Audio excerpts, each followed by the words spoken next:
Jack Dorsey, the owner of Square, is announcing that they're going to take Bitcoin payments. This is huge. And Uber's going to be accepting Bitcoin as well. Bitcoin adoption helps the price and gets more people out of financial slavery. My name is Graham Elwood. You're watching the Bitcoin Vigilante. You can support our show right there. That's on chain. And there's ways to support down here as well. So this is the big kind of news that this is what helps adoption. So Square, I've used Square as a comic on the road.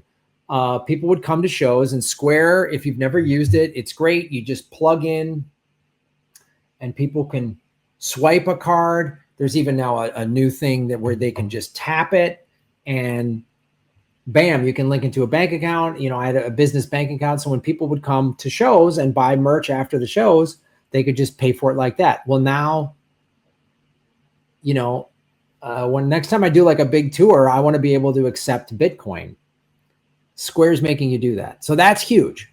But what that does, and this is, if you're a Bitcoiner, I always recommend go to whatever businesses you use, local coffee shop, whatever, and say, hey, do you guys accept Bitcoin? And just tell them that this stuff is available out there. But this is huge right there. So this was Simply Bitcoin. We've had Nico on the show. I really like what those guys are doing.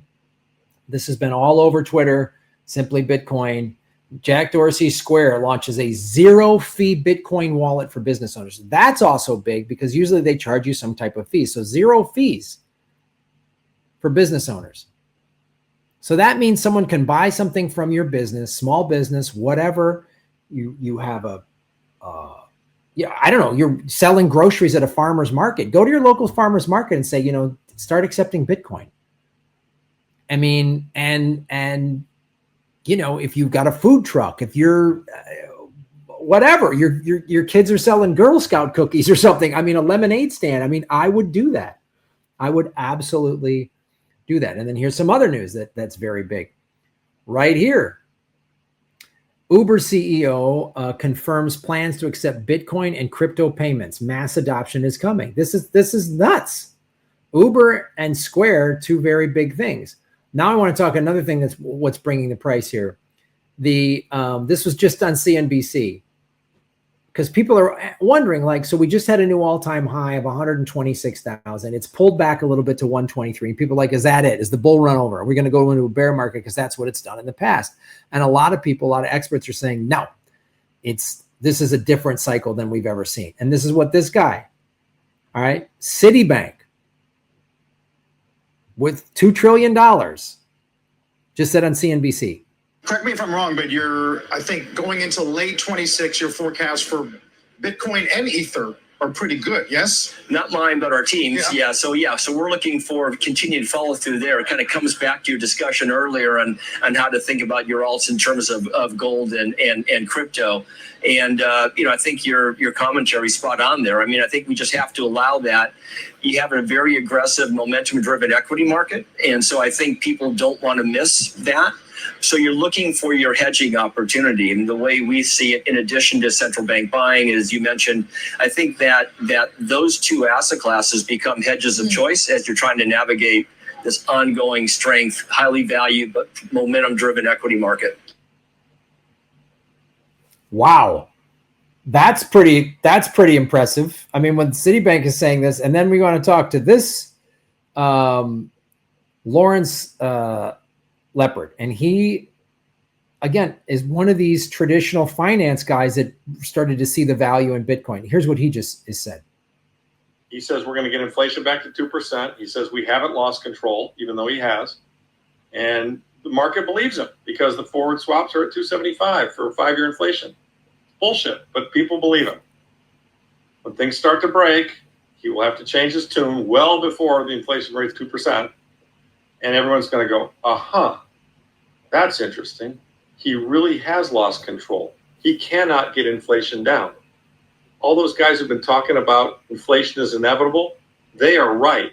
And then you're going to see just an enormous movement of capital from other things into our things.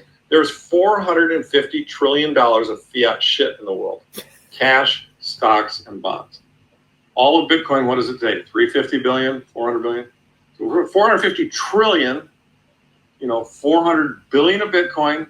Call it 6 or 7 trillion of sound money. Bitcoin, gold, gold stocks. Okay. 450 trill of unsound money. Bonds, cash, and stocks. When a quorum of the people come to the conclusion that they can never stop printing and that it is inevitable that they will have to continue to print, they are going to say, please protect my assets in stuff that cannot be printed. All it takes, it doesn't take the whole 450 coming into Bitcoin or gold for us to go way up in price. Even if only 10% of it comes in, that's $45 trillion chasing 7. How much does the value of our stuff have to go up? You know, it's true that in 1980, when gold was very hot and very, you know, everyone thought inflation would go on forever, right at the peak of that market before Volcker tamed it. Okay, in 1980, you know, gold represented 20% of all financial assets, you know, at that time. I mean, gold and Bitcoin today represent less than 1% of all financial assets. So there's plenty of upside here in the sound money stuff, if one assumes that they can never stop printing. And I believe that, you know, with every bone in my body, I believe that. I think other people are coming to believe that, but for our stuff to work, we need more people to believe that. And, you know, human beings do tend to, you know, want to protect themselves. And so, you know, as the word spreads and as the inflation continues to get bad or worse, more and more people are becoming aware, right? I mean, more and more people are being orange pilled, more and more people are aware of inflation, more and more people are interested in gold. I mean, you know, everyone kind of gets it. I mean, this thing is broken. I mean, California, let's send out checks to help with inflation. Oh, that's a good idea. Spain just announced they're doing that. I mean, these guys can't stop. We're in the right place, but sadly, it's not going as fast as I would like, because, you know, we all have limited time on this planet. It's like, let's rip this Band-Aid off. Let's get this over with. You know, let's just solve it. Wow, that was huge. And so what he's saying is a thing I've been talking about. A lot of people have been talking about. They can't stop printing money. They say they're trying to, Jerome Powell and this and that. We've talked about the Federal Reserve as an illegal banking cartel. So when, and this is the thing I've talked about right now, you know, there's $450 trillion in assets out there that's in regular stocks and bonds and fiat currency. And, you know, Bitcoin is right now 2.3 trillion. And he goes, even just 10% of that flows in, which is $45 trillion. That's a 20-some X. That puts the price at $2.5 million a coin. I mean, you saw little glimpses of it in April. I talk about this, what just happened this past April. The tariffs rolled out, the markets went down, and Bitcoin and gold were the only things that came up. And Bitcoin was at like 80, and people were like, oh boy, it's crashing, it's going to go lower. And then it went to a new all-time high of 124 a couple months later. And now we're at a new all-time high of 126. So it's real simple math. This is when I started really seeing Bitcoin and becoming a Bitcoin maximalist, is when I heard all of these financial experts, these Wall Street guys who were like, wait a minute, this is broken. This money printing, this corruption, the central banks is broken. They understand how it works, and they understand how investment works. And if people, like you said, human beings want to feel safe. And if their money is like not safe, they're going to go, they're going to put it into stuff that's safe. And that's going to be gold, and that's going to be Bitcoin. So I'm not a financial advisor. It's not financial advice. I just want everyone to be prepared, man. We're already seeing it happen. The government shut down. The price of Bitcoin went up. They're going to have to start printing money because people can't afford stuff. And the money printer is going to just keep pumping up inflation. In the 80s, inflation was bad. The early 80s, it was bad. It was bad.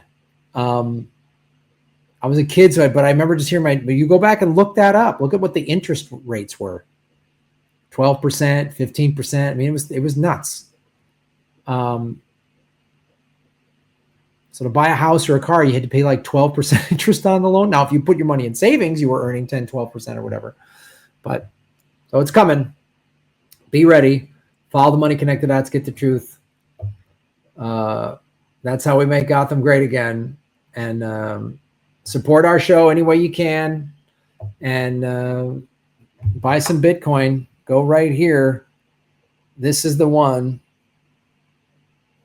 Go to SwanBitcoin.com. If you buy $100 worth of Bitcoin, you get 10 free bucks. You get a 10% return on your investment automatically.